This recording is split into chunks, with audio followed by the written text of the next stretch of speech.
Hola, ¿qué tal? Buen día. Muchas gracias por la amable invitación y por darme la oportunidad el día de hoy otra vez estar con ustedes y por la presentación que han hecho sobre mi persona. Bien, como bien lo señala la maestra del día de hoy, vamos a abordar algunos temas relevantes relacionados sobre todo con las estrategias, algunos tips legales que les puedan servir a ustedes para el tema vinculado con el desahogo de pruebas.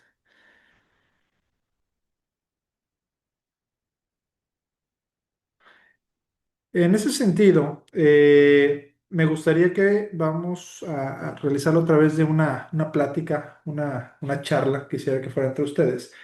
Y para ello, me parece que el modo más sencillo para desahogarlo es precisamente ir platicando y hablando sobre cada una de las pruebas de manera individualizada.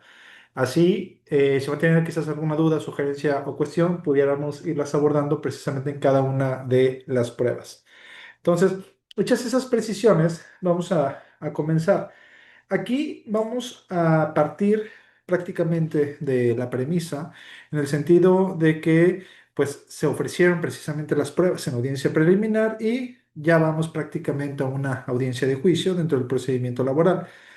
Afortunadamente, la Ley Federal del Trabajo pues, establece prácticamente un mismo régimen procesal o de tramitación o de reglas para el desahogo de pruebas, sin importar si estamos en presencia de un procedimiento ordinario, un conflicto individual de seguridad social o un procedimiento especial individual.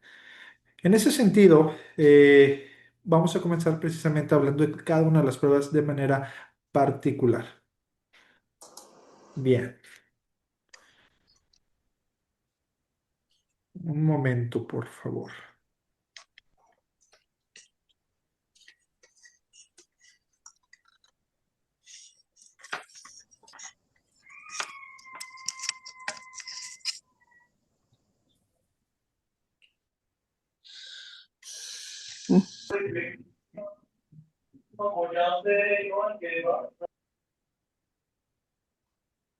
Abogados. Vamos entonces a platicar con la prueba confesional.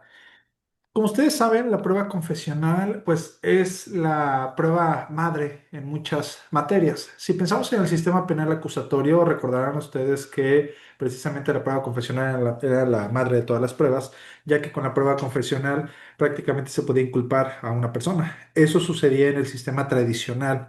Hablo del sistema penal acusatorio. Eso ha ido migrando poco a poco y hoy en día la prueba confesional, al menos en el sistema de justicia laboral, sigue siendo de gran relevancia. La prueba confesional, si nos vamos a lo que dispone propiamente la Ley Federal del Trabajo, le vamos a encontrar dentro del artículo 788, 790 y siguientes. Es muy importante que ustedes como abogados sepan que la prueba confesional normalmente va a haber dos tipos. Una confesional para la contraparte, es decir, si yo soy trabajador, la confesional, ¿quién la va a desahogar? ¿Quién es mi contraparte? El patrón. Si yo soy patrón, ¿quién va a desahogar una prueba confesional? ¿Cuál sería mi contraparte? El trabajador.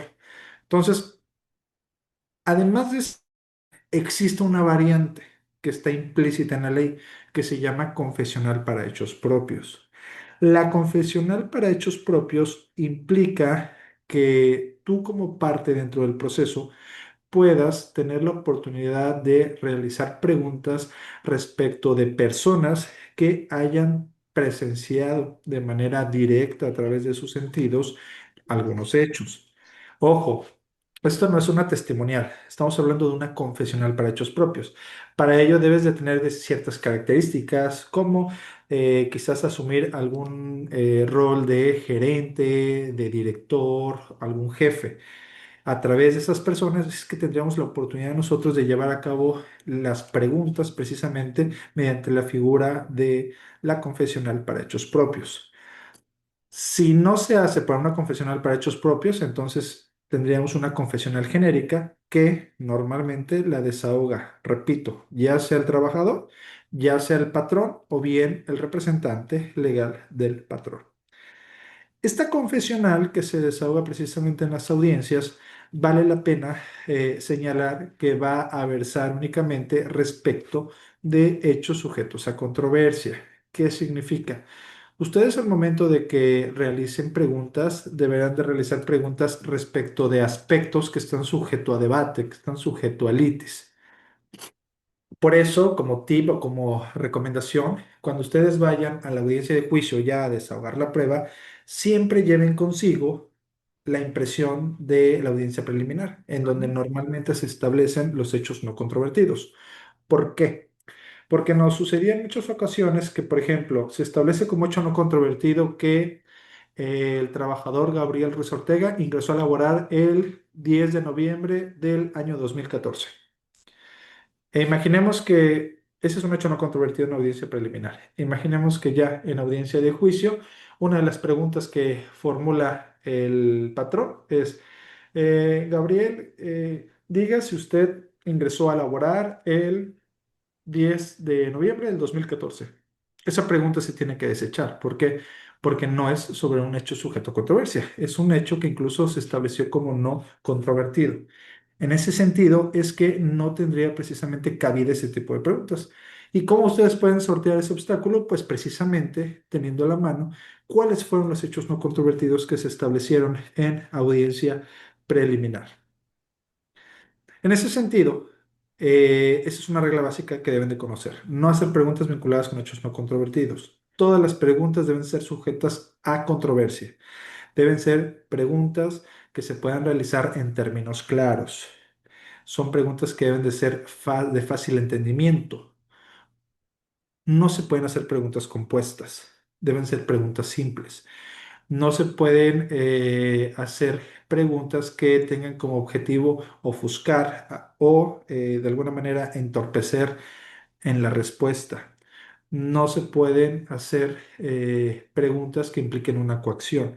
Entonces, de alguna manera tenemos que ir siguiendo esos lineamientos, porque de lo contrario, pues corremos el riesgo de que nos estén objetando preguntas y nos las estén desechando. Pero así también como les estoy diciendo eso, háganlo desde el otro punto de vista, en el sentido de también ustedes como abogados en las audiencias estar completamente al pendiente de cómo se formulan las preguntas y siempre estar objetando en caso de ser así. Por ello también siempre, pues ya hoy en día en el despacho o como litigio, siempre vale la pena pues preparar un poco a la persona que va a absolver. Es decir, si ustedes representan al trabajador, pues decirle al trabajador, mira, probablemente te van a hacer preguntas relacionadas con esto. Si te hacen alguna pregunta, no respondas inmediatamente, espérate. ¿Por qué? Porque así a mí, siendo tu abogado, me das la oportunidad de objetar. Porque si tu trabajador respondes inmediatamente, ya se tiene por contestada la pregunta y quizás a nosotros procesalmente o por técnica no nos hubiera convenido mejor que no la contestaras. Entonces, siempre díganle a sus clientes que no contesten tan inmediato, que se esperen 2, 3 segundos para ver si ustedes están objetando o no. Igualmente vale la pena señalar la importancia de la confesional. ¿Por qué? En muchas ocasiones se da por hecho que no vaya normalmente a absolver las posiciones y eso trae consecuencias que pudieran ser fatales.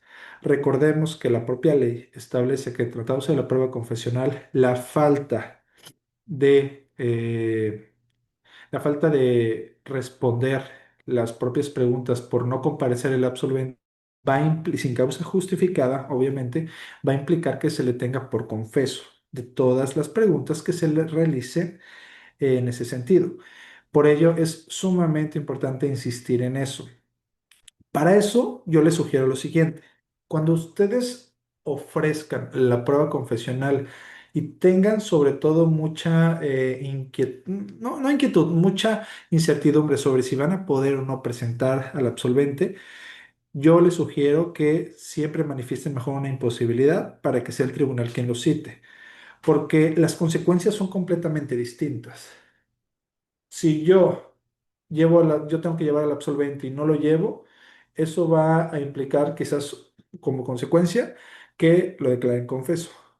O si es de mi parte, que declaren desierta la prueba.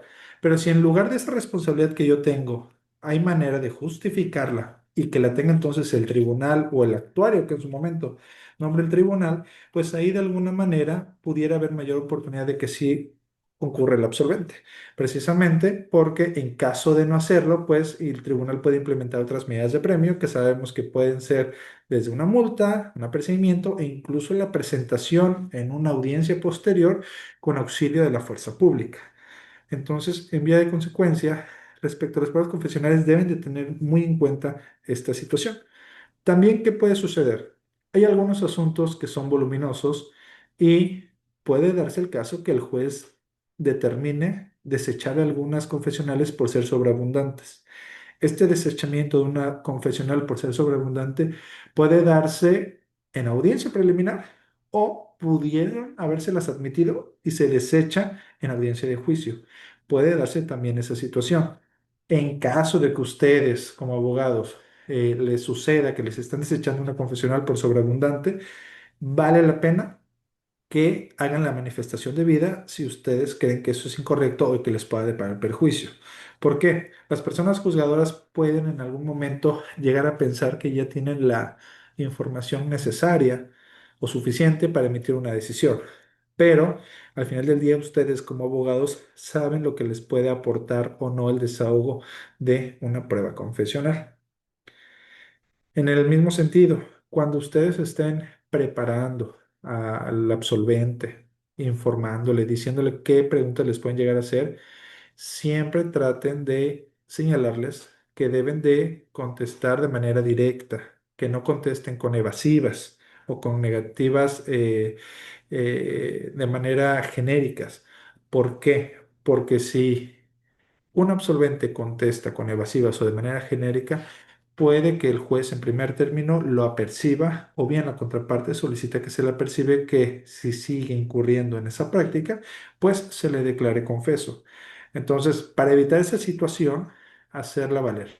Tanto si ustedes traen al absolvente como si ustedes son la contraparte. Si son la contraparte y están haciendo constantemente preguntas y aquella persona, el absolvente, contesta con evasivas, entonces, también ustedes como abogados pueden solicitar al juez que haga efectivo el apercibimiento. No lo hagan ustedes, porque en muchas ocasiones el propio abogado a veces tiende a decir en la propia audiencia, cuando no le están contestando bien, ¿sabe usted que lo acaban de percibir y está bajo protesta de decir verdad? El que un abogado haga eso es como suplantarse en las atribuciones que son del juez, porque el juez es el rector del procedimiento. Entonces, cuando hay una situación así, lo que yo sugiero es que el abogado se lo haga ver al juez directamente, no propiamente al absolvente, se lo haga ver al juez para que el juez asuma ese rol de gestor y de administrador del propio proceso y le haga ver esa situación al absolvente. Bien. Ahora, ¿existe algún supuesto en el cual una prueba confesional puede cambiar? Sí. Normalmente las partes ofrecen prueba confesional respecto de alguna parte. ¿Y qué sucede? En muchas ocasiones, cuando ofrecemos una confesional, ya sea al momento de presentar la demanda o bien al contestarla, si somos patronal, pues ya pasaron normalmente muchos meses. En ocasiones, ya ahorita hay mucha carga de trabajo tanto en tribunales federales como en juzgados locales, pues puede ser que por el simple transcurso del tiempo, esa confesional que yo ofrecí respecto de una persona en específico, resulta que ya no es el representante o ya no trabaja para la empresa como director, administrador, como gerente.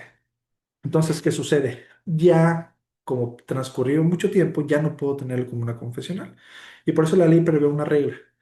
Dice, si la persona que debe absorber posiciones ya no labora para la fuente de empleo y transcurrieron más de 3 meses, cambia la naturaleza de prueba confesional, ahora va a ser una prueba testimonial.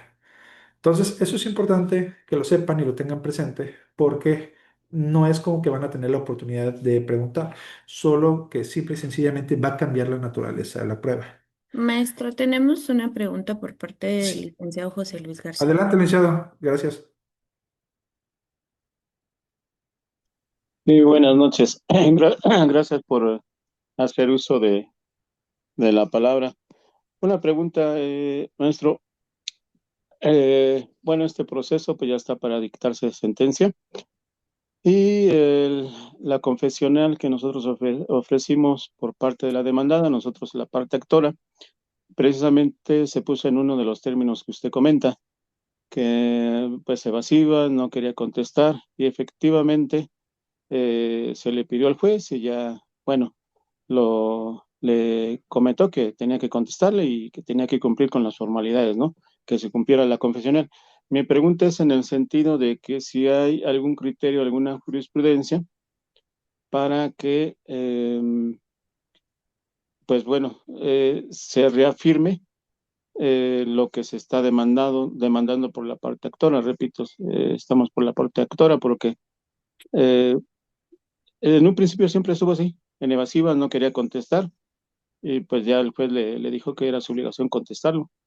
Entonces no sé si... A ver, eh, ¿me pueden nada más repetir esta última parte? Entiendo que ustedes están preguntando al patrón. El patrón se conducía con evasivas. ¿Y qué sucedió después?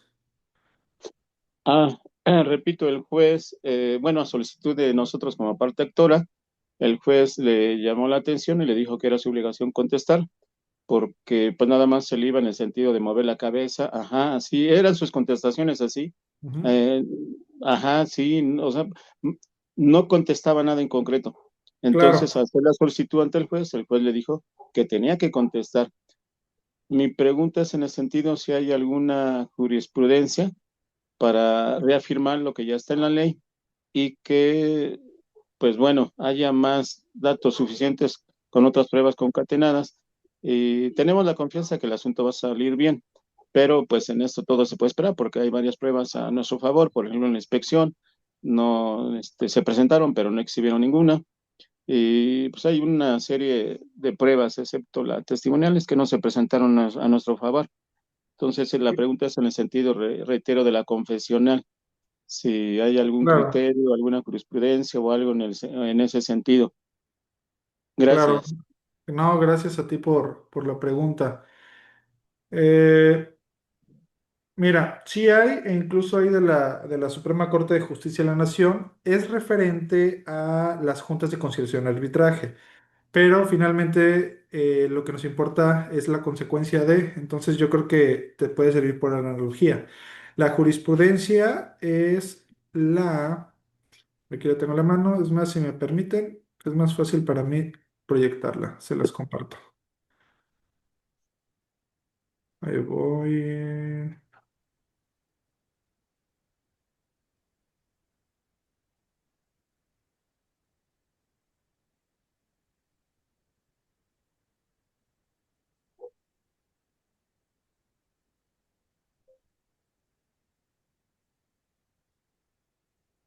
A ver, ahí se la estoy compartiendo, yo creo que ahorita ya les debe de salir. Esta es la jurisprudencia, es la 50-2012 de la segunda sala. Dice, prueba confesional en el procedimiento laboral. Si la Junta considera que las respuestas del absolvente son evasivas, debe apercibirlo, detenerlo por confeso si percibe en esa actitud. Entonces, esta jurisprudencia prácticamente te podría servir a ti, abogado, precisamente para de alguna manera solventar lo que ya viene diciendo la propia Ley Federal del Trabajo, en el sentido de evasivas. En caso de que lo haya, debe de haber un apercibimiento del juez, en el sentido de que si sigue igual, se declara confeso. Y aquí tenemos una jurisprudencia que sería exacta. Entonces, aun y cuando haga alusión a la anterior Ley Federal del Trabajo y de aplicación para las juntas de conciliación y arbitraje, créeme que si tú la haces valer, también te la tomarán como válida ante los tribunales laborales. ¿Hecho, licenciado? Sí, gracias. No, de nada. Bien, continuando, otra prueba que podríamos nosotros abordar el tema es la prueba documental. La prueba documental está en la Ley Federal del Trabajo a partir del artículo 795. Es importante tomar en cuenta dos aspectos de inicio. La prueba documental, o más bien, por regla general, existen dos tipos de documentos: documentos públicos y documentos privados. Esa es la primera diferenciación que tenemos que tener. Documentos públicos son aquellos que son emitidos por una autoridad con fe o investida con facultades para tal efecto. ¿Cuál es un documento público? Una escritura emitida por un notario. Un acta de nacimiento emitida por el registro civil. Un acta de función en los mismos sentidos. Entonces, este tipo de documentos, al ser públicos, realmente no necesitan de ningún medio de perfeccionamiento. Simple y sencillamente se pueden ofrecer. El documento privado es todo aquel documento que no es público, ¿sale? Entonces, la regla básica es público, unos ejemplos, en vestidos de fe y encomendados por la ley. Lo que no entra en ese supuesto se va a considerar siempre privado. Entonces, los documentos privados, esos documentos sí van a requerir de un perfeccionamiento. ¿Por qué? Por su naturaleza de ser privados. Estos documentos normalmente pueden llegarse a perfeccionar por lo menos de tres maneras distintas. A través de una prueba pericial, a través de un cotejo y compulsa o bien a través de una ratificación de contenido y firma. Esos van a ser los tres medios de perfeccionamiento por excelencia que pueden aplicarse a los documentos. Estamos hablando de documentos privados. Prueba pericial. ¿Por qué? Ustedes saben perfectamente que uno de los temas recurrentes en los despidos es: no hubo despido, él renunció. Y como él renunció, aquí está mi hoja. Y él firmó. ¿Sale? Entonces, ahí estamos en presencia de un escrito de renuncia. Es un documento privado. Sí, sí es un documento privado. Queremos perfeccionarlo. ¿Cómo lo perfeccionamos? Bueno, pues vamos a ir para una pericial. ¿Por qué? Porque la contraparte dijo que no era su firma, entonces nos tenemos que ir sobre una pericial. Entonces, a través de esta pericial, que puede versar en dactiloscopía, documentoscopía, grafoscopía, es donde se puede establecer si las letras corresponden al puño y letra de la parte que lo suscribió o incluso las huellas pertenecen precisamente a esa persona. De esa manera, pudieran ustedes lograr obtener un mayor valor probatorio respecto de ese documento privado. Esta prueba pericial, en caso de que ustedes la ofrezcan como medio de perfeccionamiento, deben saber que deben de acompañar cuestionario que se le va a realizar al perito desde el momento en que están ofreciendo el medio de perfeccionamiento. Igual digo, yo sé que ya todos ustedes lo saben, no es necesario nosotros llevar nuestro perito o poner un perito, eso lo va a designar el juzgado laboral o el tribunal laboral federal. El otro tema que pudiera ser objeto de un perfeccionamiento es el cotejo y compulsa. ¿Por qué? Es muy común que se dé, que se ofrezca un documento privado o un documento en copia simple. Cuando hay un documento en copia simple, ahí se puede ofrecer un cotejo y compulsa. En un documento público, ojo, documento público, puede darse que yo no tenga el original o no tenga una copia certificada. Entonces, ahí si lo tengo en copia simple, pudiera yo buscar el perfeccionamiento a través de un cotejo y compulsa con el original. Esto puede aplicar tanto para el público e incluso como para un privado. Este cotejo y compulsa es importante que se establezca precisamente dónde está el original, en poder de quién, en dónde lo podemos encontrar. No es únicamente ofrecer como medio de perfeccionamiento un cotejo y compulsa, sino que vale la pena precisamente hacer alusión a en dónde lo vamos a encontrar ese documento a cargo de quién lo tiene en su poder, precisamente para exhibirlo. Recordemos que en tratándose de la prueba documental, existe obligación de que si un tercero tiene el documento, debe de aportarlo y llevarlo al juicio. Con un tercero, ¿a quién me refiero? A una persona distinta al actor y al demandado. Esa persona distinta al actor y al demandado tiene el carácter de tercero. Y si ese tercero, por alguna situación, tiene un documento que están ofreciendo alguna de las partes, tiene obligación de ponerlo a disposición del tribunal o del juzgado. Eh, Precisamente también el otro medio de perfeccionamiento que podíamos lograr a través de la prueba documental es la ratificación de contenido y firma. Es muy común que se ofrezcan documentos privados en donde obren firmas de muchas personas que intervienen. ¿Esto dónde lo vemos? En las actas administrativas. Recordemos que uno los, eh, digamos, fundamentos o en lo que se basan a veces mucho los patrones para llevar a cabo un despido es precisamente en levantar un acta administrativa, porque esa acta administrativa se vuelve la antesala del aviso de rescisión. Entonces, cuando dentro del caudal probatorio se ofrece, por ejemplo, estas actas administrativas, pues las actas administrativas normalmente están firmadas por las personas que intervienen en ellas, el representante del patrón, el propio trabajador e incluso algunos testigos. Entonces, para que estos documentos privados, hablando de un acta administrativa, tengan valor probatorio o puedan alcanzar a llegar a tener valor probatorio pleno, es necesario que se logre su perfeccionamiento. Esto se puede lograr a través de la ratificación de contenido y firma. Es decir, poner el documento en audiencia a la vista de cada una de las personas que intervinieron en dicho documento para que cada una de manera individual y particular diga si ratifico el contenido y como mía la firma que calza el documento. Eso lo tienen que hacer cada una de las partes. Al margen de eso, cada una de las partes, una vez que ha ratificado el contenido y la firma, ustedes van a tener la oportunidad de realizar preguntas. Y esa oportunidad de realizar preguntas es sobre el documento. Es decir, vamos a pensar que se ofrece la ratificación de contenido y firma a cargo de Gabriel, porque él interviene en el acta administrativa. Entonces, ¿qué vamos a hacer una vez que él ratifica el contenido y firma? Vamos a hacer uso de la voz y podemos realizarle preguntas a Gabriel sobre su intervención en ese documento, sobre la elaboración del propio documento, lo que se dijo en ese documento. Es decir, la oportunidad que van a tener ustedes de preguntar a los que intervinieron en ese documento se va a limitar a preguntar sobre la elaboración del documento y lo que contiene el documento. No podemos ir más allá de eso. Es decir, no podemos empezarle a preguntar cuestiones relacionadas quizás con una cuestión administrativa, una cuestión de las condiciones del trabajo, del trabajador, es decir, cosas que escapen del propio documento.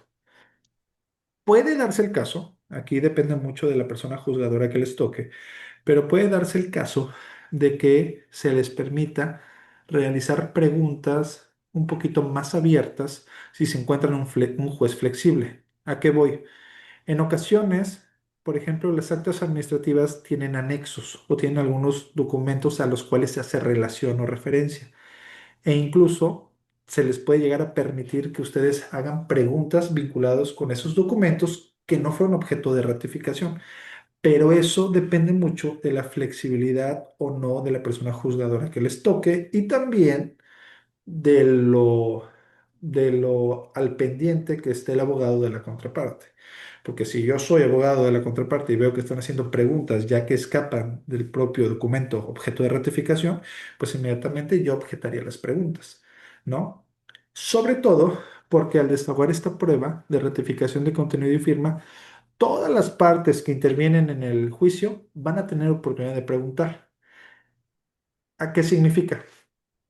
Si yo ofrezco la ratificación de contenido y firma, además de que yo puedo hacerle preguntas al ratificante sobre dicho documento, también podría hacerlo la parte actora, la parte demandada, si hay un tercero interesado, el tercero interesado. Todos los que están ahí en la sala de audiencias pueden hacerle las preguntas que estimen convenientes sobre dicho documento a la persona.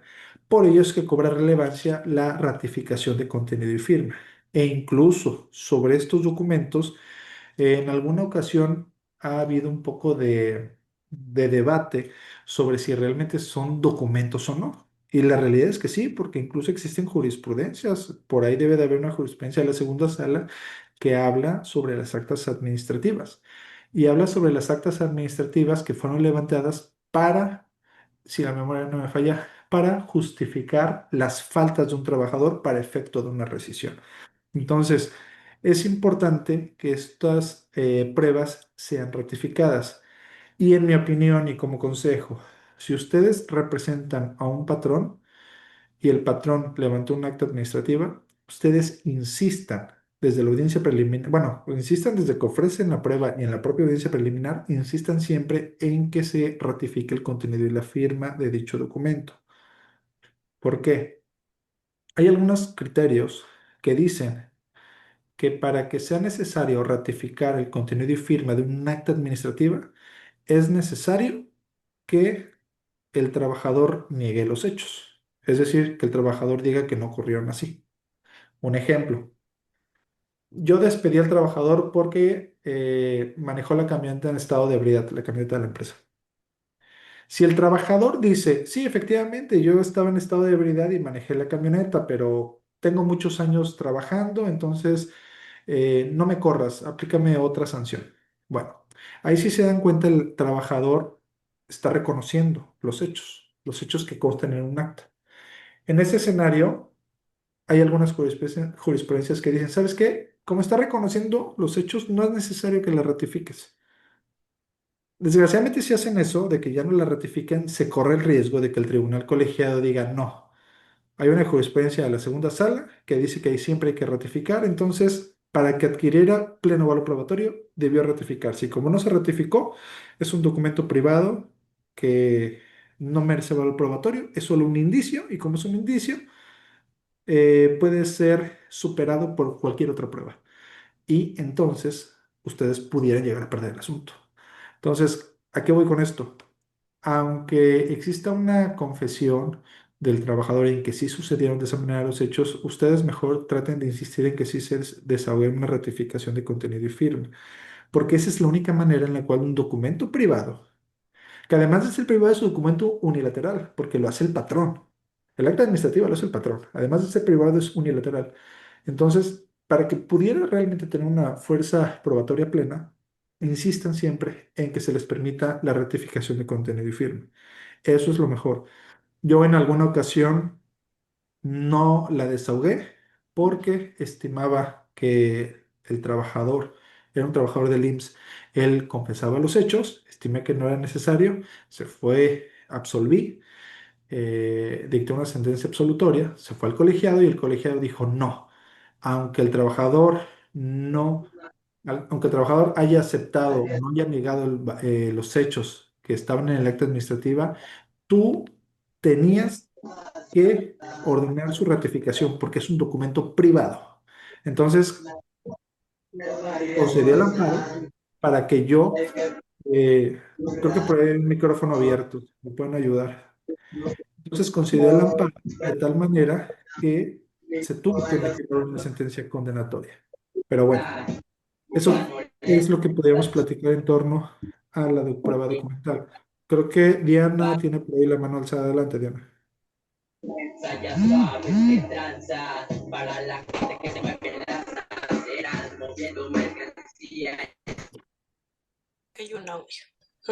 Listo, adelante, Diana. Sí, tengo, bueno, buenas noches. Hola. Tengo una duda respecto precisamente a la validez respecto a las actas administrativas. Digo, no tiene mucho que estoy de nuevo retomando el poder ser este abogado postulante en esta materia, pero ahorita nos está explicando respecto a cómo se valora este tipo de prueba y el cómo se debe de desarrollar, me he encontrado con diferentes puntos de vista en el que dicen que las actas administrativas, digo, tienen cierto valor por parte del patrón. Sin embargo, si las mismas no están, digamos, conforme a su reglamento interno, muchas veces no tienen como tal una fuerza probatoria. Digo, eh, es lo que yo también he escuchado, ¿no? Entonces, el hecho de que haya una ratificación, obviamente es para determinar que las personas que estuvieron involucradas pues estén confirmando nuevamente lo mismo, ¿no? Pero mi pregunta entonces sería, ¿es necesario entonces que al momento que nosotros estemos presentando, ya seamos como que representando al patrón o en su defecto al trabajador, que estén relacionadas o fundadas con su reglamento interno y que el mismo debe de estar inscrito obviamente en la autoridad competente? Gracias, Diana. Mira, el acta administrativa es un documento que tú no lo vas a encontrar en la Ley Federal del Trabajo. Si tú abres la Ley Federal del Trabajo y escribes la palabra acta administrativa, no lo vas a encontrar. Entonces, derivado de que no lo vas a encontrar, no es necesario que esté vinculado propiamente en un reglamento interior. El reglamento interior sí lo vas a encontrar dentro del acta administrativa. El acta administrativa no. Entonces, partiendo de esa situación, yo te diría, el acta administrativa sirve ¿por qué? Porque de alguna manera nos va a ayudar como la antesala al aviso de rescisión y sobre todo porque en el acta administrativa tú vas a poder tener algunos testigos que el día de mañana te van a ayudar a justificar el dicho o el justificar el por qué despediste, a diferencia que fuera un aviso de rescisión. porque en el aviso de rescisión únicamente quien va a firmar es el patrón, probablemente, pero pues, el trabajador ni siquiera va a venir su firma porque normalmente se niegan a firmar. Entonces, por eso yo insisto en que traten de trabajar en el acta administrativa como un documento privado. No es necesario que tú me digas, oye, pero yo no tengo previsto en el reglamento interior. No, no es necesario, porque incluso la ley federal del trabajo no existe. Pero si hay jurisprudencia y si se le da el valor de este documento privado y para que adquiera ese valor probatorio pleno es necesario vincularlo con el contenido, con la ratificación de contenido y firma. Entonces, por ese lado, yo sugiero a los patrones implementen actas administrativas. Obviamente que si es una empresa grande, deberían de tener un contrato colectivo de trabajo y en el propio contrato colectivo de trabajo, ahí sí establecer quizás los pasos para el tema de elaboraciones de actas administrativas. Pero eso ya es mucho más complejo. Por ejemplo, a ver, les cuento. Si vemos asuntos de Pemex, los trabajadores sindicalizados de Pemex tienen el contrato colectivo de trabajo de petrolero. Ese contrato colectivo tiene la cláusula 24, donde se establecen las reglas precisamente para rescindir a una persona. Dentro de esas reglas se establece que se debe llevar a cabo una investigación, deben de levantarse actas administrativas con determinadas formalidades, citarse al sindicato para que comparezca en cada una de las diligencias y eventualmente antes de tomar la decisión, el patrón debe de comunicárselo al sindicato y hecho eso, ya rescindir en todo caso la relación laboral. Entonces, ahí sí, digamos, ya está muy normado cuáles son los pasos a seguir. Pero si es una empresa que obviamente no tiene quizás celebrado un contrato colectivo de trabajo, claro que puede hacer uso de el acta administrativa, no pasa absolutamente nada, porque te digo, jurisprudencialmente se reconoce, ya se reconoce que existe ese documento que sirve de alguna manera, pero si lo vamos, en la ley no está realmente. Entonces sí lo puedes ocupar, Diana, aun y cuando no lo tengas en un reglamento interior. ¿Va? Hecho. Eh, ah, Vamos a este, darle paso a otras sí, dos preguntitas para claro, dos más. Usted diga quién, maestra. irnos Adelante, rápido. usted diga Sí, quién. lo vamos a tomar así como están en orden. Licenciado Juan Manuel, por favor, adelante. Sí, buenas tardes. Mi pregunta va encaminada. Se exhibe un documento privado, se ofrece ratificación de contenido y firma. En la audiencia de juicio, el que debería de ratificar, por ejemplo, en una carta de renuncia, dice no en mi firma. Entonces, ¿ahí qué pasa? Tomando en consideración que en la etapa escrita, él desde un inicio manifiesta que niega la firma y el contenido, ofrece medio de perfeccionamiento, como lo es una prueba pericial, la cual es desechada en la preliminar. Claro. Mira, ahí lo que tú tendrías ahorita, si la sentencia te causó perjuicio, hacer valer esa violación procesal. ¿Por qué? No te tuvieron que haber desechado esa prueba pericial. Lo que yo creo que tuvo que haber hecho la persona juzgadora es decir, a ver, la prueba pericial no me voy a pronunciar ahorita, mejor me voy a reservar porque necesito ver cómo va a resultar la ratificación de contenido y firma y en caso de que niegue que es suya la firma, en ese momento yo ahí sí ya me pronuncio sobre la pericial que dejé pendiente. No lo hicieron contigo, entonces yo si fuera tú y la sentencia me causa un perjuicio, haría valer esa violación procesal, abogado. Muchas gracias por su pregunta, licenciado Juan. Pasamos con el licenciado Raúl Bolaños, por favor, y ya quedarían pendientes las demás, por favor. Maestro, muy buenas noches. Buenas noches. Gracias. Hablando del cotejo y de la ratificación de contenido, suponiendo, ¿no? Porque me viene a la mente, por ejemplo, sobre la carga dinámica de la prueba o el principio, ¿no? De la carga dinámica. No tengo, por ejemplo, no es mi caso, pero lo imagino así. Tengo una copia simple de un documento que tiene la empresa. Cabe en este caso, en lo que es el acervo probatorio, decir, privada consistente en esto, el cual bajo el principio de la carga de la prueba y como está en poder de la patronal, pido que la exhiba, porque ahorita dijo, no, espérame, mejor cotejo y firma porque lo tiene, pero no sé ahí, si él dice, no, desconozco la existencia porque es un documento en fotostática, Claro, o claro, cosa por eso. No sé si pudiera usted ahondar sobre el tema de la carga dinámica de la aprobación, pero claro. en este tema laboral. Gracias, maestro. Buenas noches. No, gracias a usted, licenciado Raúl, por sus preguntas. A ver, aquí hay una situación y hay un principio. Recordemos que se está ofreciendo una prueba y el que se ofrezca una prueba en copia se presume la existencia del original. Es un principio, ¿no? Si se presume que entonces sí existe. Y aquí, ¿qué es lo que nos podría servir a nosotros? Por mucho que el patrón diga, no, yo no tengo, lo niego, no existe el documento. Lo cierto es que si existen indicios de que el documento sí existe y está, si obra en su poder, debería de operar una presunción a favor de quien está ofreciendo el documento, porque la propia existencia ya se presume, dado que lo está ofreciendo.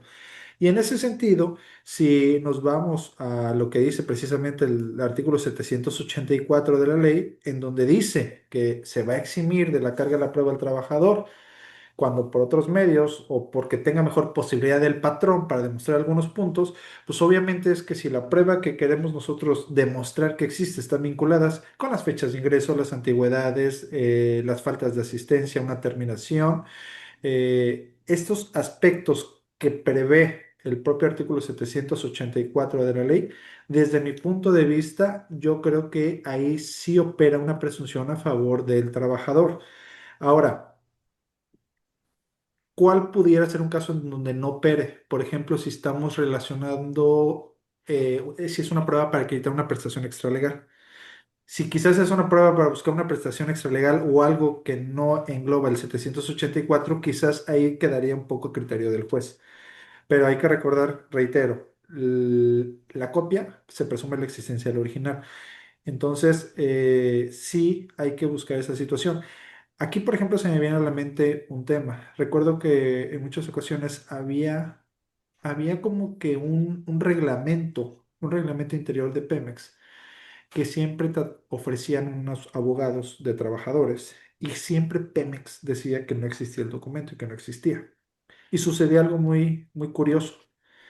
Los abogados de los trabajadores, al ofrecer el documento, era un documento de 7 páginas. Ellos solamente ofrecían 1 página y media, porque decían que no lo tenían completo, pero sabían que existía.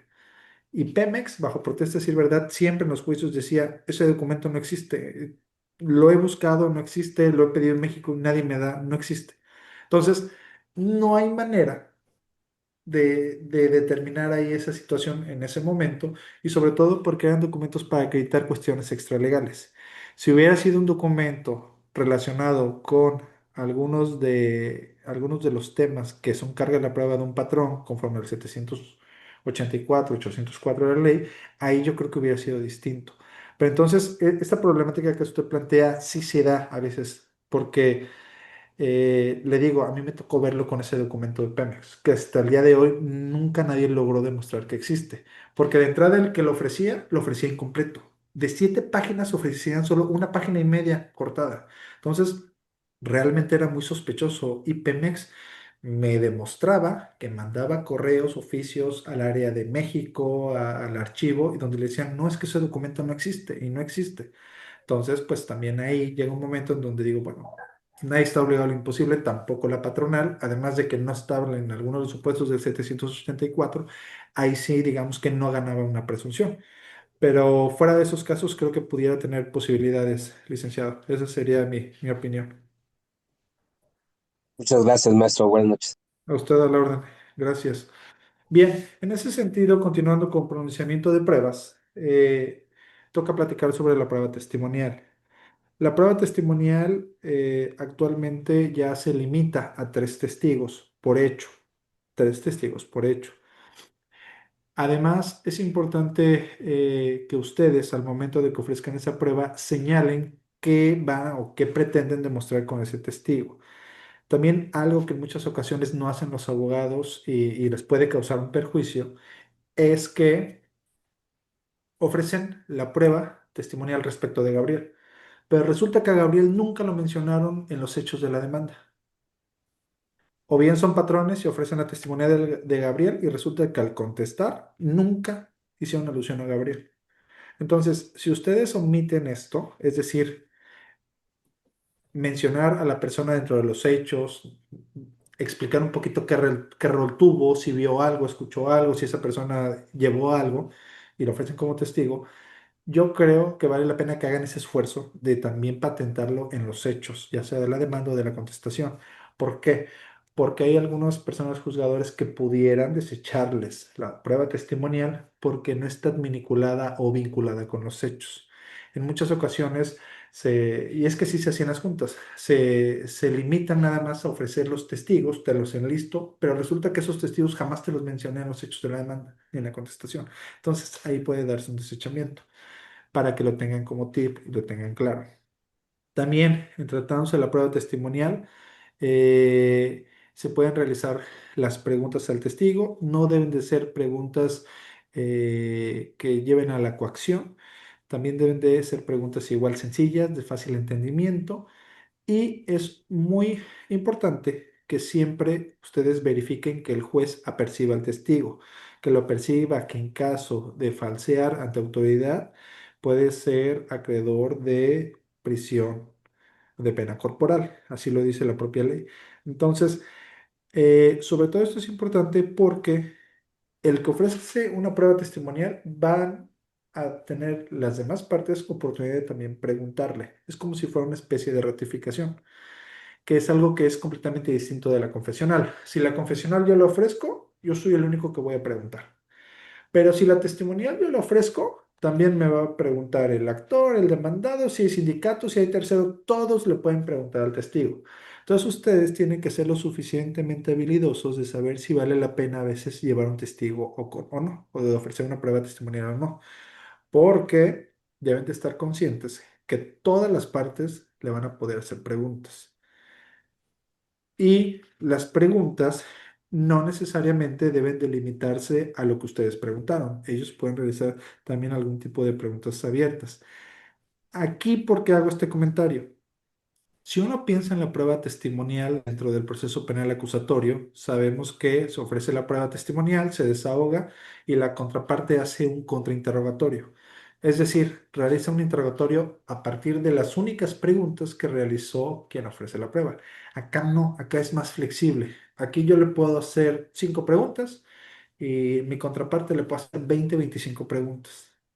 Entonces, ponderen ustedes mucho a veces la pertinencia o no de los testigos.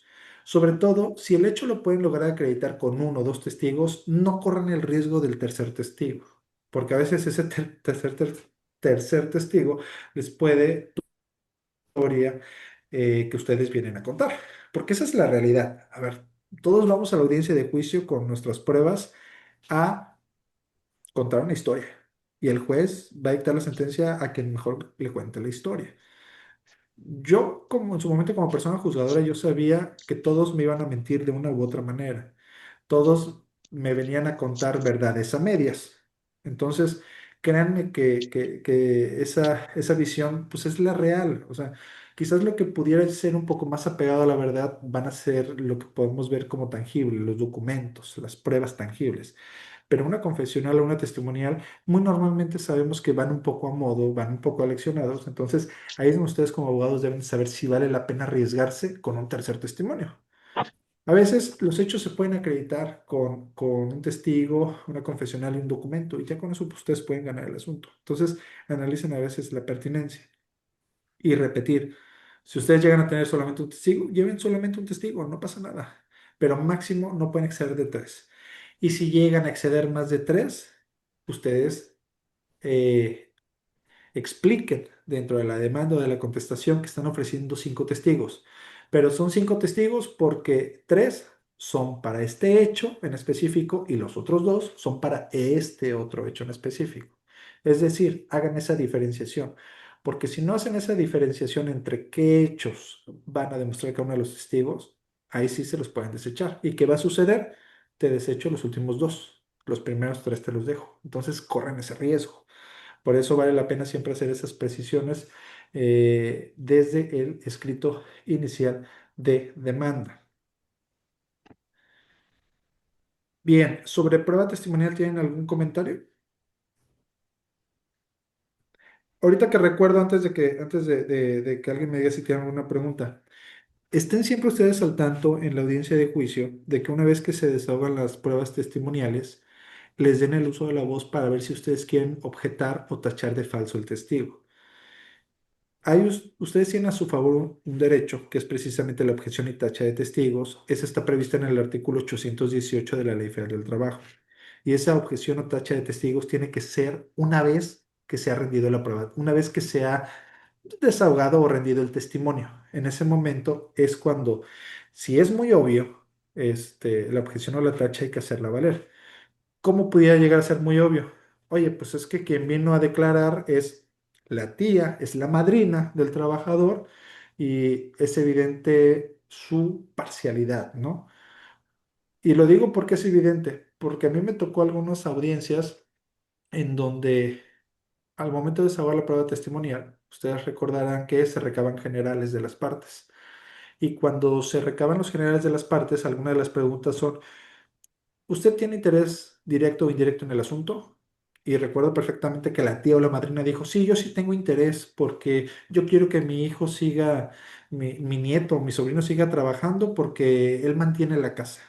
Entonces, ya desde esos datos que nos está dando la persona que va a ir a dar un testimonio, está diciendo que ella sí tiene interés en que siga, se condene porque aporta dinero para la casa, pues ahí es donde precisamente ella tiene que ponerse abusado del abogado y decir: no, pues inmediatamente voy a objetar y a tachar de falsa esta testigo.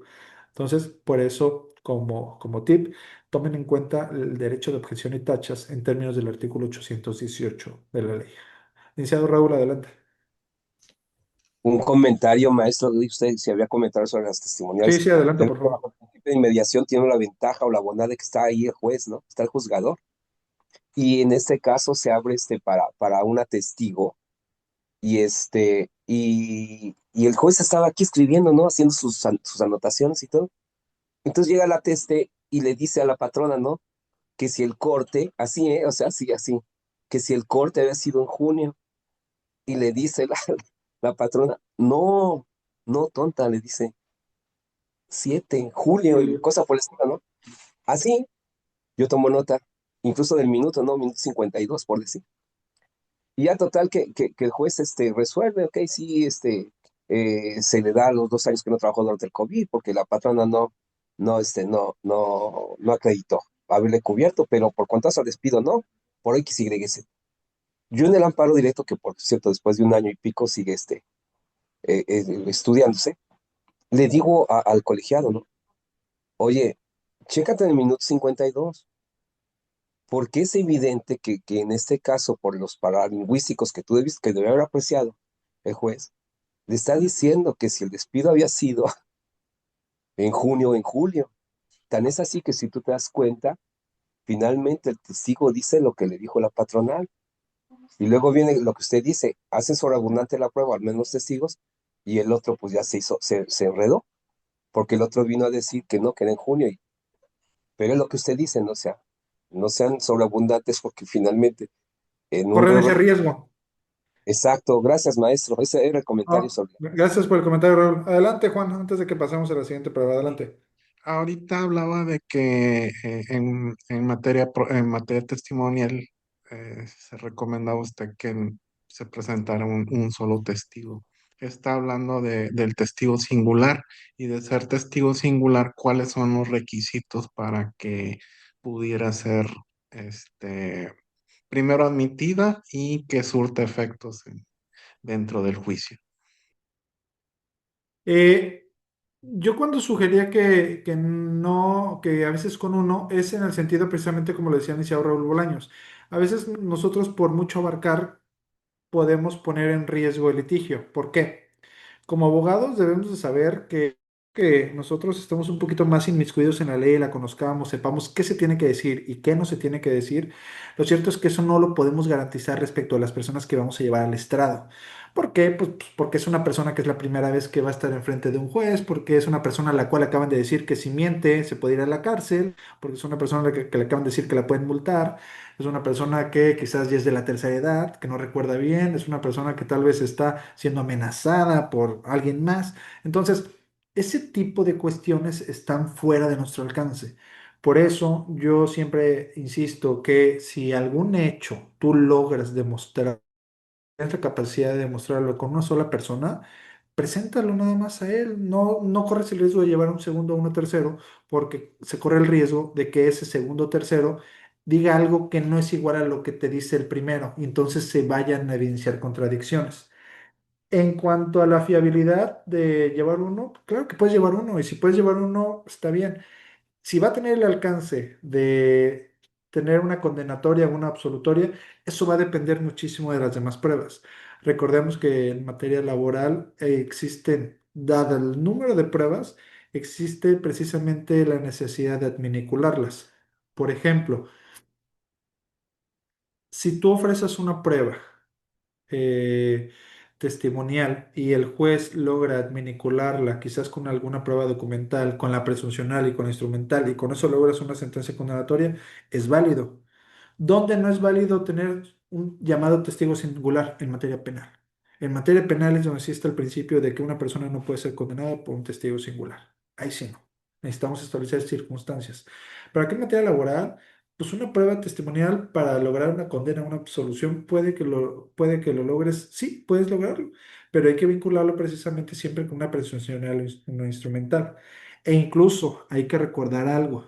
Hay una prueba que siempre se tiene que tomar en cuenta por parte del juez, aun y cuando ustedes no la ofrezcan. ¿Cuál es? La confesional expresa y espontánea. Así se llama la prueba. De hecho, es rarísimo o nadie la ofrece. ¿Por qué? Porque casi no sabemos que existe, pero así se llama, confesional expresa y espontánea. Si ustedes van a lo que dice el artículo 784 de la ley, ahí se prevé precisamente esa confesional expresa y espontánea. ¿Qué significa? Que lo que haya dicho alguien, si te reporta beneficio, se tiene que valorar en tu beneficio, ¿no? Entonces, partiendo de esa premisa, sí es viable que un testigo únicamente acredite un hecho, claro que es viable. Y si ese testigo fue el que presenció el despido, fue el que presenció el abandono del empleo y se puede adminicular con otras pruebas, yo creo que no veo mayor impedimento para que tú no logres tu objetivo, licenciado. Gracias. Gracias, licenciado. Bien, ahora, la prueba pericial. La prueba pericial, gracias a Dios, cambió mucho porque en su momento no era posible que tuviéramos expedientes laborales con por lo menos tres periciales, la del actor, la del trabajador y el tercero en discordia. Pero si era una enfermedad profesional, teníamos la pericial médica del padecimiento de los tres y la pericial del medio ambiente para ver el tema del ruido, el tema del medio ambiente, de los gases. Entonces, ya teníamos seis periciales. O un despido. Teníamos la pericial en documentoscopía y otra en dactiloscopía. Entonces ya teníamos seis periciales. Afortunadamente ya no es así. Ya ustedes saben perfectamente, únicamente se desahoga una pericial a cargo del perito que designe el propio juez. Obviamente, eso sí, en el número de materias que sean necesarias. La prueba pericial siempre, digo, me llegó a suceder. Yo creo que hoy en día prácticamente no pasa, pero sí me llegó a suceder que no me ofrecían o no me daban el cuestionario desde un inicio. Aquí es completamente necesario y elemental que el cuestionario que se va a realizar al perito se ofrezca desde un inicio sobre qué va a versar y también que se especifique sobre qué va a ser la prueba pericial. Al día de hoy, la pericial ya no debe tener costos para los abogados, a menos a nivel federal, que es la experiencia que yo tengo. Obviamente todo es a cargo del Consejo de la Judicatura Federal, hoy órgano de administración judicial. En tratándose de la prueba pericial, yo implementé algo en los asuntos y sobre todo, ¿por qué? Yo en su momento, cuando fui secretario del Tribunal Colegiado de Circuito, veía muchísimo el tema de los escritos de renuncia y el tema de las periciales, ¿no? Dactiloscopía, grafoscopía, documentoscopía. ¿Cuál era el tema? Que por regla general, el patrón decía, él renunció y aquí está el escrito con la firma y la huella. El trabajador decía que no, se iba a la pericial y siempre la pericial normalmente era sí, si es su huella, si es su firma. Entonces, aquí que yo es lo que opté por hacer. Se los comento a ustedes por si lo quieren tomar como tip. Yo con lo que opté por hacer como persona juzgadora dije, a ver, esas periciales eran completamente necesarias y ahorita pues, ya no van a estar a cargo de las partes, ahora es a cargo del propio Consejo de la Judicatura. Dije, entonces yo creo que no hay que abusar de estas periciales. Entonces, en aquellos asuntos donde traía yo el tema de la renuncia y precisamente se ofrecían estas periciales, yo en audiencia preliminar le preguntaba ahí en videograbación, le preguntaba al trabajador, le decía, mira, trabajador, pueden llegar a entender que, mira, trabajador, yo quisiera en atención al principio de buena fe que me dijeras si este documento que dice el patrón que es tuyo, si tú lo firmaste y si es tuya la huella. Te explico por qué antes de que me respondas. Si tú me dices que no, vamos a desahogar una prueba que va a prolongar el procedimiento, que va a causar un costo al Estado para que me digan que si es tu firma y es tu huella. Y al margen de eso, yo tengo que analizar si hubo coacción, si hubo mala fe, si hubo desconocimiento, si hubo presión hacia tu persona.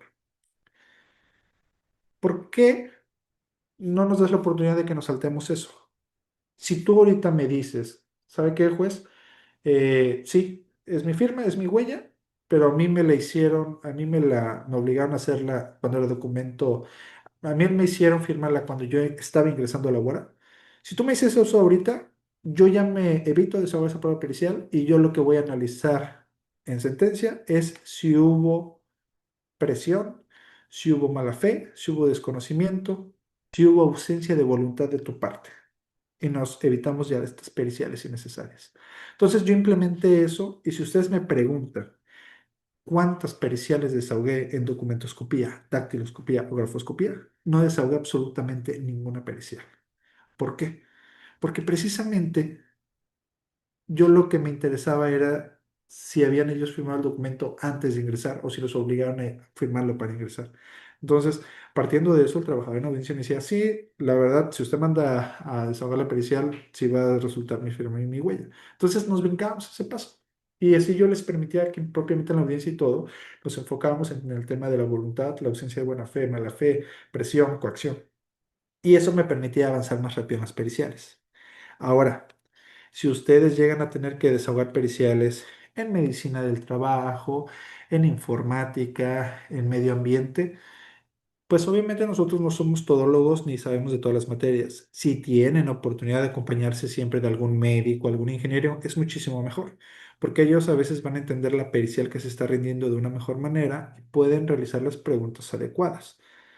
Entonces, siempre permitan también el uso de la voz para el asesor que los está acompañando. Si los acompaña un médico, un ingeniero, permitan o soliciten que a él le cedan el uso de la voz para que él sea la persona que realice las preguntas, ¿sale? Sobre todo el desahogo de la prueba pericial. Y si por alguna cuestión la pericial les están corriendo traslado o se las están entregando o exponiendo por primera vez en la propia audiencia de juicio, es completamente válido que ustedes soliciten al juez un receso de 10, 15 minutos porque quieren imponerse de la pericial para garantizar la debida defensa del trabajador o del patrón y ustedes puedan leer la pericial y eventualmente estar en condiciones de realizar preguntas u observaciones. Entonces, para la pericial en específico, si es válido que ustedes como abogados, si lo necesitan, piden un tiempo para poder estudiarla. Ojo, siempre y cuando en ese momento apenas se les esté corriendo traslado o apenas por primera vez el perito lo vaya a exponer. Porque también, si se les dejó su disposición o se les corrió traslado desde hace 10 días, pues tampoco es válido que no hayan leído antes y en la audiencia quieran pedir ese receso. ¿Va? Licenciado Juan Manuel, adelante. La pregunta va enfocada sobre el asesor en la materia pericial. ¿Se anuncia desde la etapa escrita o al momento del inicio de la audiencia de juicios cuando se solicita que se le permite el acceso o que No, no esté es presente necesario en que la tú juicio? desde la etapa escrita digas que vas con un asesor. De hecho, la obligación recae en el juez de que en audiencia preliminar, cuando el juez te está admitiendo la pericial, el juez incluso ahí tendría que decirte que en términos del 825 y 899 de la propia ley, se te informa que para el desarrollo de la prueba pericial podrás acompañarte de un asesor para que te asista precisamente en el desarrollo de la prueba. Es decir, incluso sin que tú lo solicites, el juez tendría que, al momento de admitir la prueba, hacerte el conocimiento que ese es tu derecho. Entonces, ¿qué sucede? No es necesario que ya llegada la audiencia de juicio un día antes tú avises que va el asesor. No, simple y sencillamente preséntate con el asesor, di que él te va a asesorar, es en medicina del trabajo, él te va a asesorar en ingeniería, en medio ambiente y debe de entrar contigo. Lo que sí debes de solicitar ya estando en la audiencia es que se le permita a él realizar algunas preguntas o observaciones en caso de que tú lo consideres necesario. ¿Va? Gracias. Hecho, Juan Manuel. Bien. Mm. Muchas gracias, licenciado. Pues hemos llegado, son 8:08. Usted nos dice si seguimos. Sí, mira, Ok, vamos a desahogar una prueba más. Digo, las demás es presuncional e instrumental, realmente no son relevantes la esas. legal y humana, Y, sí, claro. exacto. Platicamos rápidamente la prueba de inspección. Si tienen algunas pruebas, las sacamos sobre inspección y para que al menos se lleven también la inspección. Si me lo permites, maestro, tú dime. Claro que sí, nosotros estamos para escucharle, licenciado. Ah, Sí, gracias, por favor, licenciado. Gracias, Kamale. Bien, vamos a platicar sobre la prueba de inspección. La prueba de inspección son de las pocas pruebas que no se van a desahogar en audiencia de juicio, o no necesariamente. Nosotros estamos acostumbrados a que en audiencia de juicio vamos a ir a preguntar para el absolvente, a preguntar al testigo, al preguntar al ratificante, se va a realizar el cotejo y compulsa, se va a desahogar la pericial. Estamos acostumbrados a eso. La prueba de inspección son de las pruebas que no necesariamente van a llegar a la audiencia de juicio, son esas que se pueden preparar de manera previa. ¿Por qué? Porque la inspección normalmente se hace sobre el centro de trabajo, se hace sobre documentos, sobre archivos que por su voluminosidad en muchas ocasiones no se pueden llevar al órgano, entonces se llevan a cabo precisamente en el centro de trabajo. Cuando se ofrece esa prueba de inspección, como tip, y es un error que yo veía muy frecuente, nunca ofrezcan la inspección respecto de hechos negativos. Es decir, cuando formulen los puntos que se van a inspeccionar, siempre deben de ser redactados de manera positiva. Ahí les doy un ejemplo. Que a Gabriel Ruiz Ortega se le pagaron las vacaciones del periodo 2025. Esa pregunta está bien, va en sentido afirmativo. Pero si ustedes hacen la siguiente pregunta, que a Gabriel se le adeuda las vacaciones 2025, esa pregunta está mal, porque es un hecho negativo, se le adeuda. Entonces, siempre hay que poner las preguntas de manera positiva, porque si ustedes hacen la pregunta de manera positiva, eso va a implicar que el actuario tiene que responder sí o no, o sí con una precisión o el no con una precisión. Otro tip, no pueden o no hagan preguntas que impliquen realizar operaciones aritméticas. En muchas ocasiones se realizan algunas preguntas que requeriría para llegar a esa respuesta una operación aritmética. Eso no lo pueden hacer porque se les van a desechar. El actuario debe de limitarse, repito, a un sí o a un no con alguna precisión. ¿Qué otro tip para las preguntas? Eh, bueno, no necesariamente para las preguntas, al ofrecer la prueba, cuando ofrezcan la prueba, por favor, no se les olvide señalar de qué periodo a qué periodo lo están ofreciendo. Hay jurisprudencia, aplica para las juntas de conciliación y arbitraje, pero también se las pueden aplicar a ustedes, en donde dice que si ofreces una prueba de inspección y no dices respecto de qué documentos, por qué periodo, te la pueden desechar. Entonces, siempre marquen el periodo, es decir, ofrezco una prueba de inspección respecto de los documentos, listas de asistencia, contratos, listas de reyes que tenga la patronal en su poder por el periodo comprendido del 1 de enero de 2024 al 31 de diciembre de 2024. O sea, siempre sean muy claros en los periodos que ofrecen la prueba, porque a lo contrario se corre el riesgo de algún desechamiento. Eh, ¿Qué otras cuestiones? Siempre pidan que les den oportunidad de acudir a esa prueba de inspección si se va a desahogar en otro lado. En ocasiones, a veces a los jueces se les está olvidando autorizar o no lo dicen, entonces ustedes tienen el completo derecho de acudir a la prueba de inspección. No importa en dónde sea, si se va a desahogar fuera de la residencia del tribunal, ustedes tienen todo el derecho de ir. ¿Por qué? Porque al momento de ir, precisamente, ustedes pueden hacer valer las manifestaciones. Porque si no hacen valer las manifestaciones, pues evidentemente cuando llegamos a la audiencia de juicio, pues en la audiencia de juicio el juez únicamente va a hacer relación de que ya se desahogó la prueba de inspección, pero ahí ya no les va a dar oportunidad a que ustedes hagan algunas manifestaciones sobre esa prueba de inspección, porque esta ya fue desahogada previamente en un domicilio.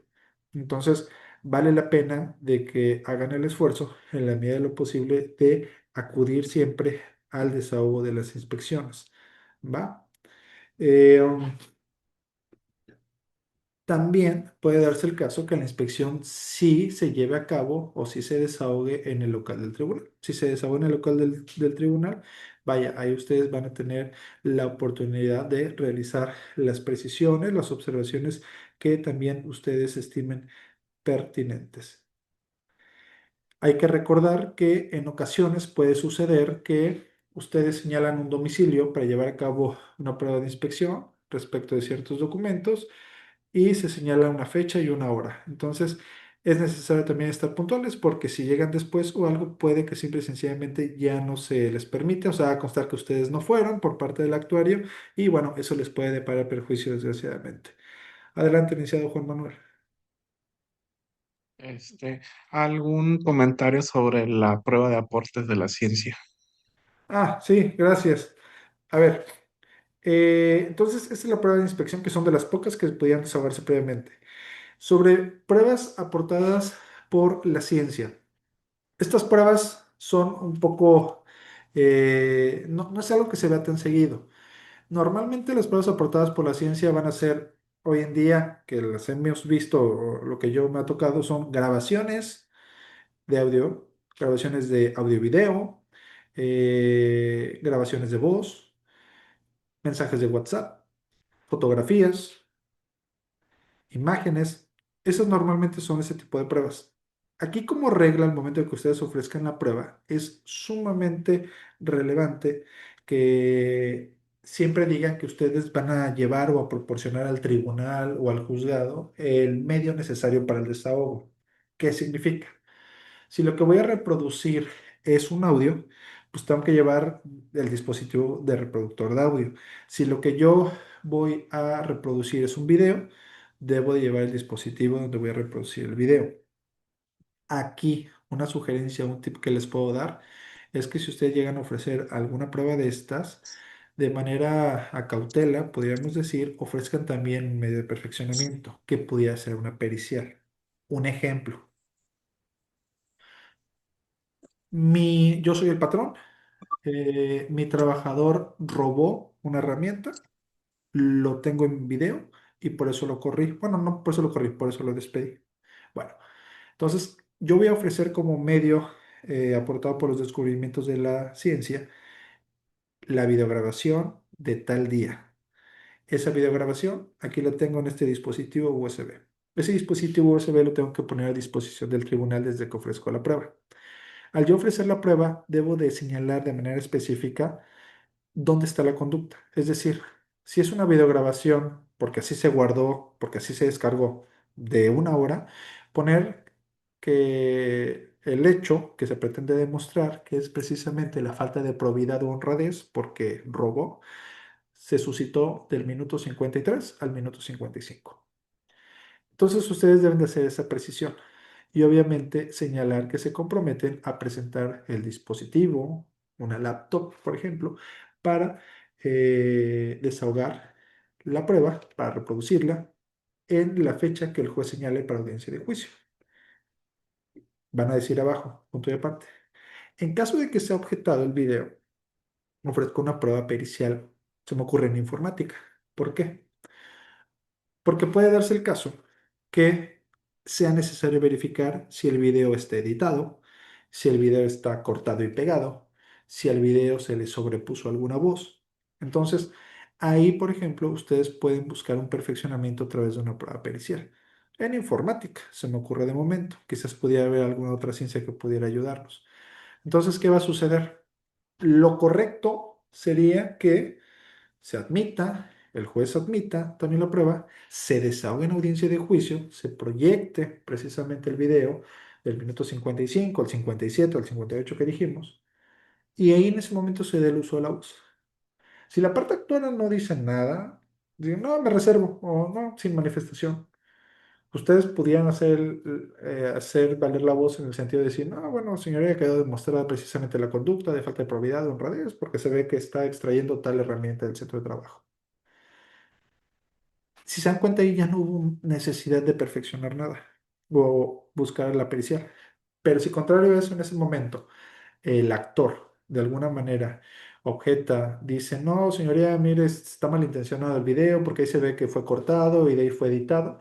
Ah, bueno, entonces está haciendo una objeción. Ahí yo creo es donde ustedes deben decir, señoría, bueno, yo les recuerdo que al ofrecer la prueba, de manera a cautela, yo ofrecí una prueba pericial, precisamente caso de objeción del trabajador. Entonces, en este caso, está objetando en este momento, por favor le pido que a fin de sanear el procedimiento se pronuncie entonces sobre, ahora sí, sobre la pertinencia de la prueba pericial.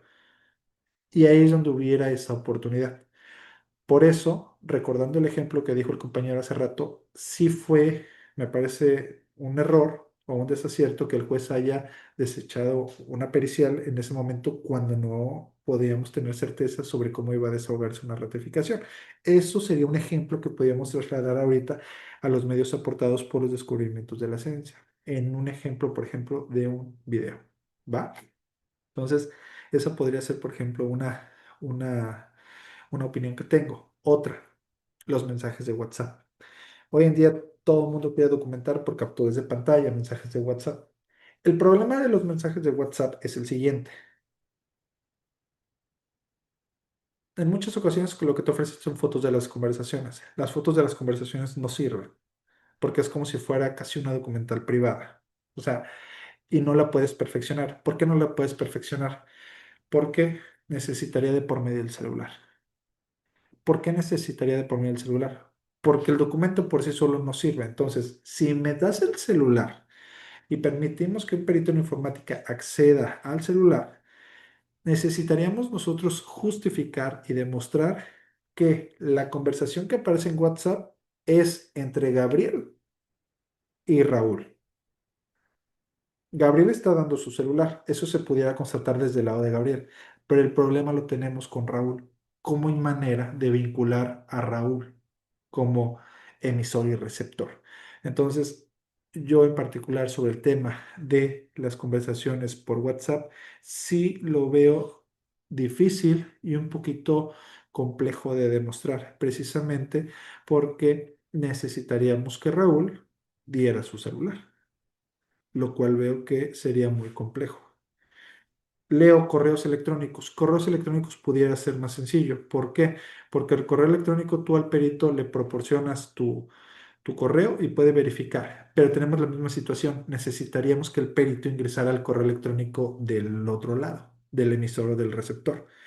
Porque para que pudiera llegar a tener validez una comunicación entre el sujeto A y entre el sujeto B, necesitamos justificar la identidad del sujeto A y del sujeto B. Entonces, únicamente logramos a veces identificar un sujeto, pero no el otro. Y si no logramos esa conexión en donde se logra tener identidad de ambas partes, no puede llegar a tener tanto valor probatorio la prueba. La IP puede funcionar porque desde ahí se podría justificar que se está llevando algún tipo de movimiento, pudiera funcionar. Pero, ¿cómo podríamos justificar que esa persona hizo uso, por ejemplo, de ese equipo de cómputo? Necesitaríamos llegar a ese extremo. Entonces, estos medios aportados por los descubrimientos de la ciencia se escucha padre, pero en la vida real, trasladados al desahogo de una prueba y lograr sobre todo un medio de perfeccionamiento pleno, créanme que es sumamente complejo. Es muy difícil porque creo que carecemos de los instrumentos todavía para lograr precisamente una identificación y vincular la identidad del sujeto A con el sujeto B. Ese es el problema y es un problema muy difícil. Entonces, creo que el mayor área de oportunidad, y yo se lo digo a veces a los patrones, es el audio, es el video. ¿Por qué? Porque en video tenemos, pudiéramos corroborar la identidad de las personas, si es un buen video, las caras, las facciones. Y eso nos puede permitir ir a un peritaje en donde se establezca que no está editado, que no se sobrepuso imágenes, no se sobrepuso una voz y donde se advierte la identidad de las personas. Entonces, yo creo que la prueba que podría llegar a tener un poquito de mayor oportunidad de este grupo sería el video. Los otros, las conversaciones, el WhatsApp y todo, no por el tema de las identidades. Esa sería mi opinión preliminar sobre estos temas. Licenciado Javier, creo que hace rato tenía levantada la mano adelante. Sí, maestro, buenas noches. Adelante. Gracias por su excelente exposición.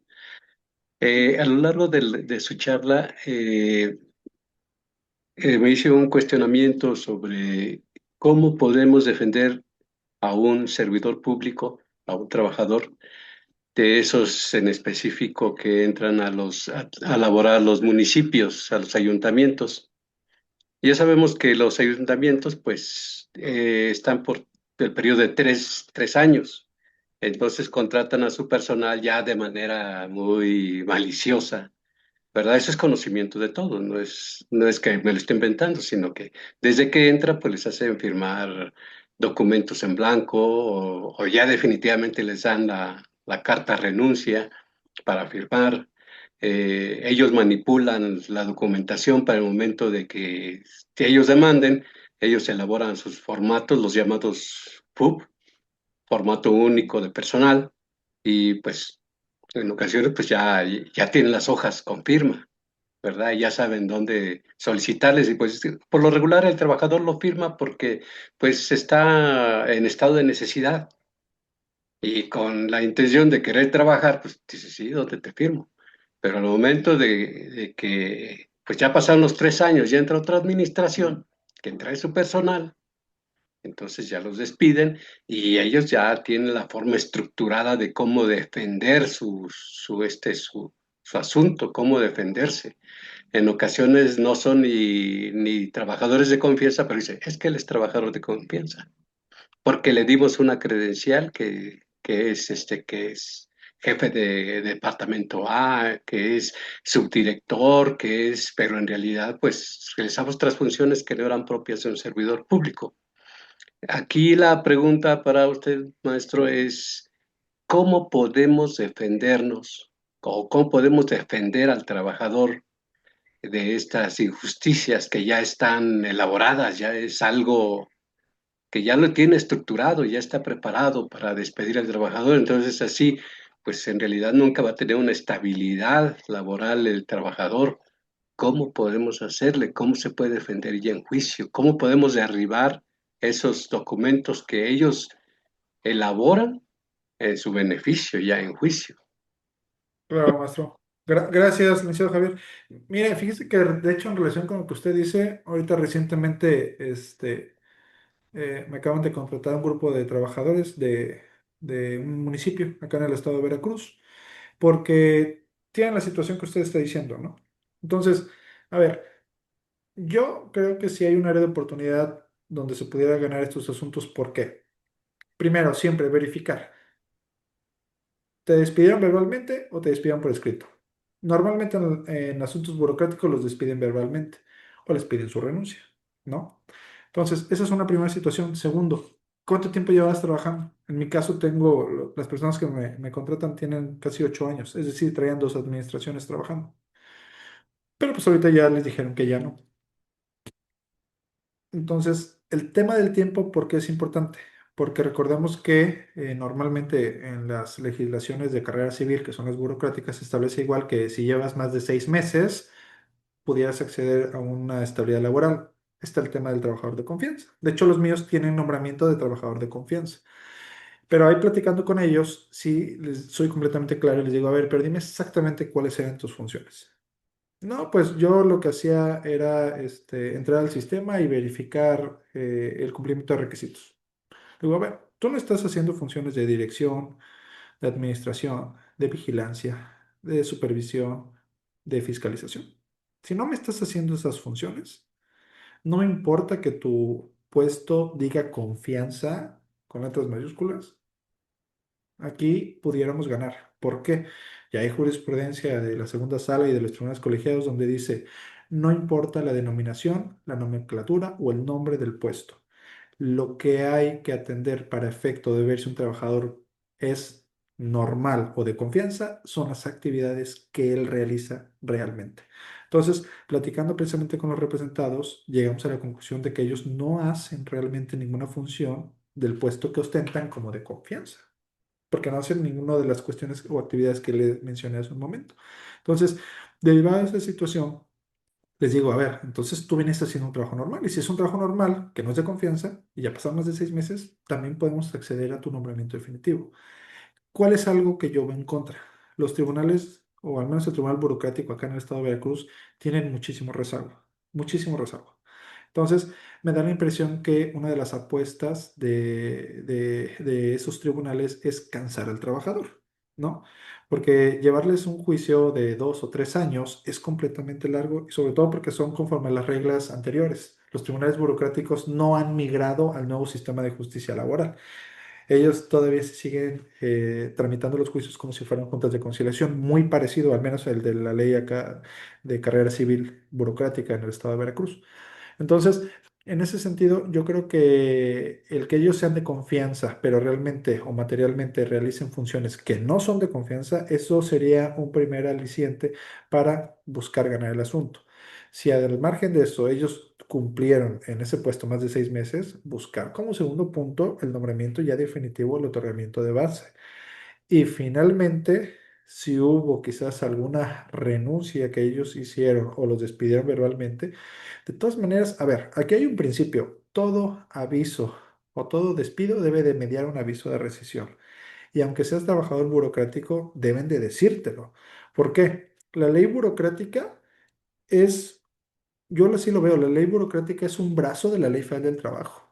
Entonces, si la ley federal del trabajo prevé como garantía o como derecho mínimo de defensa que te digan por escrito por qué te están despidiendo, por lo menos eso se le debe de exigir también a el trabajador burocrático.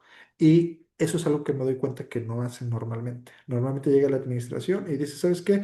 Pues ya no puedes seguir con nosotros, déjame tus datos para ver si te contacto o te puedo reacomodar en otro lado, pero pues por mientras ahí la dejamos. Entonces todo eso lo hacen verbalmente.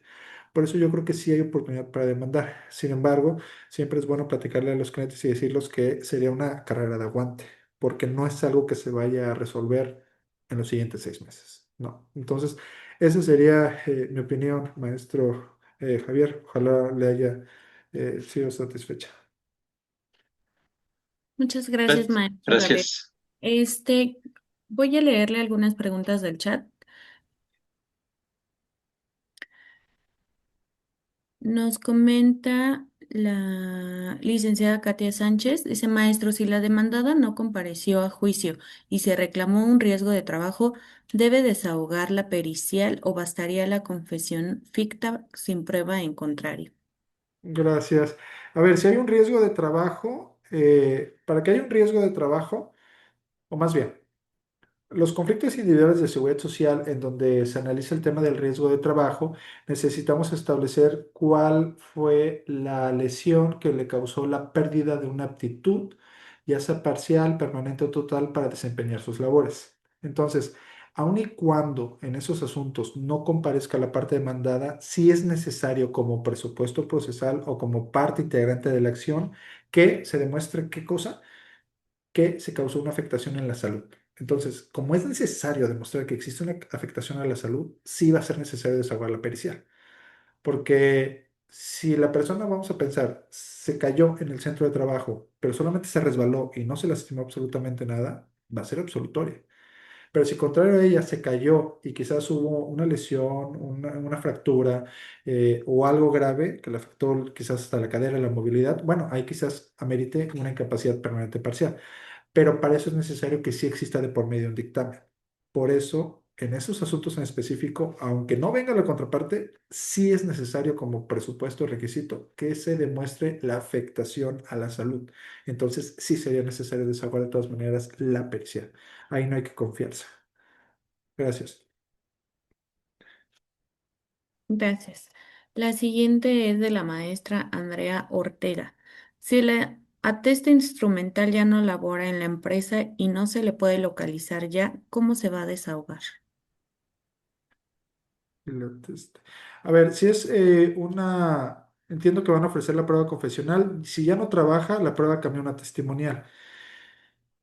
Si ya no sabe ella cuál es el domicilio o cuál debe de dar, ahí debe de solicitar una facultad de mejor proveer. El artículo 782 de la Ley Federal del Trabajo establece que existe facultad del juez de mejor proveer para llegarse de la información o pruebas necesarias para resolver con base en la verdad. Entonces, ahí lo que yo sugeriría es que se le hiciera la petición al juez de que haga uso de esa facultad. ¿Para qué? Pues para que el juez gire oficios al INE, al Servicio de Administración Tributaria, a veces lo giran a las instituciones de agua, de luz. ¿Para qué? Para ver cuál sería su último domicilio o dónde la pudiéramos encontrar, para eventualmente lograr su comparecencia. Muchas gracias. Como última pregunta, nos hace un licenciado parte de la comunidad. ¿Se puede tachar el testigo que presenta la patronal cuando es trabajador suyo? Me imagino que se refiere a trabajador de confianza. Claro, no necesariamente. De hecho, obviamente, si nosotros partimos de que se va a objetar o tachar de testigo, tachar de falso un testigo por ser trabajador de confianza, llevaríamos nosotros el asunto al extremo, llevaríamos la regla al extremo de considerar que cualquier trabajador de confianza no podría ser testigo. Entonces, no pudiéramos llegar a ese extremo. La objeción a tacha de testigos implica que por las situaciones particulares o evidencia o evidente falta de imparcialidad, no es de fiar ese testimonio. Lo que yo sugeriría es en todo caso estar muy al pendiente de cómo desahogaron la prueba y evidenciar que no merece valor probatorio por cuestiones vinculadas quizás con temas de contradicción, con falta de información, con ambigüedad, pero no pudiéramos en automático, solamente por ser de confianza, decir que no tiene valor. ¿Por qué? Imaginemos un asunto de designación de beneficiarios también, en donde para acreditar ser designado beneficiario, pues yo llevo a mis hijos o llevo a mi abuelita, llevo a mi tía. Ahí también entonces aplicaría o podríamos llegar a aplicar la regla de que, como es testigo como es familiar del quien ofrece la prueba, en automático ya no ya debe ser tachado. No, hay que ver siempre las situaciones particulares del caso. En el ejemplo que yo les mencioné hace rato, era porque la tía o madrina, desde el momento que ella dio sus datos de identificación, cuando le preguntaron si tenía interés directo o indirecto, dijo, sí, sí tengo interés porque esta persona es quien me paga algunos servicios de la casa, entonces quiero obviamente que gane el asunto. Entonces, ahí era completamente evidente. Entonces, yo sugeriría que no podemos extender así la regla a tanta gente, habría que ver el caso en particular. Gracias, maestro. Muchas gracias. Ya por último, para despedirnos, le damos la voz al licenciado Raúl Bolaños con una última pregunta. Esperemos que sea lo más breve posible, por favor, Claro, licenciado. claro que sí, maestra, muchas gracias. Maestra, únicamente así de manera clara y directa. Ya ve que en materia penal, se gira oficio al juez federal porque es el que controla ahora sí, cuestiones individuales, ¿no? De comunicación, intervienen comunicaciones. Él a su vez gira a Telcel, a Movi, a quien sea, para que dé las sábanas de datos conservados. Y ya, pues ahí aparece, ¿no? Si lo matamos, el cuerpo está allá, la cabeza allá, cosa por el estilo. No sé si algún día usted, como lo vea, llegue en este caso a la materia laboral, que en este caso el juzgador diga, ¿sabes qué? Gira el oficio a un juez de distrito para que en este caso intervienen comunicaciones del teléfono 271 al 229, a ver, me digan del periodo tal a tal, y ahí vienen las sábanas. No sé, maestro, cuál sea su parecer. Gracias. Gracias, licenciado Raúl. Yo creo que eventualmente tiene que cambiar algo, debe de instrumentarse algo a nivel tecnológico para lograr eso. Veo difícil que se haga a través de un tema penal, porque normalmente los jueces de distrito especializados se llama en arraigo e intervención de telecomunicaciones. Esos son los jueces que están precisamente autorizados para llevar a cabo estas peticiones que derivan son solicitudes que llevan control judicial, se llaman. Entonces, Ajá. por la premura y la importancia de esos asuntos, no creo que una materia laboral pudiera llevar a eso. ¿Por qué? Porque, digo, ahorita recordando, en su momento yo vi mucho penal, recordando esos temas, recuerdo precisamente que cuando eran urgentes analizar esos temas de solicitudes de control judicial, precisamente era necesario porque de repente el fiscal decía, oye, es que es un asunto de secuestro y necesito saber esto ya, ¿no? La ubicación de celulares. Entonces, sin hacer menos la materia ni nada, pero creo que obviamente un tema relacionado con el secuestro, que es la violación al derecho a la libertad, a la vida, vinculado con quizás un tema de acreditar si un despido fue legal o no, es donde yo veo que por ese tema es incompatible. Creo que sí va a ser necesario que ese instrumento se lleve a cabo otro tipo de control porque de nada sirve poner en la ley los medios aportados por los descubrimientos de la ciencia si no vamos a lograr que tengan un valor probatorio pleno, ¿no? Entonces, sí debe de eventualmente llegar a haber algo. Veo difícil que sea a través de un exhorto, una comunicación con un juez penal especializado en intervención de telecomunicaciones, pero seguramente algo tiene que ver, ¿no? Quizás pudiéramos comenzar con solicitar al juez que gire oficios a alguna compañía de teléfono para que de entrada nos diga que el número que le estamos dando sí pertenece a Gabriel o bien pertenece a Raúl. Por ahí pudiéramos empezar. Perfecto. Gracias. Pues eso sería mi aporte, maestro, el día de hoy. Y si hay oportunidad en lo futuro para abordar otro tema, yo con mucho gusto para Claro que sí, esperamos con privilegiar. ansias que pueda presentarse con nosotros nuevamente. Quiero agradecer a todos los participantes que están conectados y que se conectaron este día de manera virtual para poder tomar esta conferencia. Queremos recordarles que el día de mañana iniciamos el curso con la doctora Verónica Román Quirós, Teoría del Delito aplicada al Código Nacional de Procedimientos Penales. Son 2 meses de clases. 16 horas de capacitación. Por favor, inscríbanse, pidan informes en los números de WhatsApp que ya ustedes conocen. Muchas gracias, maestro, por ser parte de esta comunidad, por su tiempo, conocimiento y experiencia. Esperamos que no sea la última ocasión, como ya le comenté. Y pues para contar con su participación. A la brevedad le haremos llegar por parte del equipo de Justicia, Tributo y Equidad su, su constancia de participación. Su reconocimiento, perdón, digital y nuevamente muchas gracias por haber aceptado esta invitación. Gracias a todos, que tengan una excelente noche. Descansen. Muchas gracias, maestro. Gracias, hasta luego y un excelente día. Gracias por la invitación. Gracias, muy buenas noches.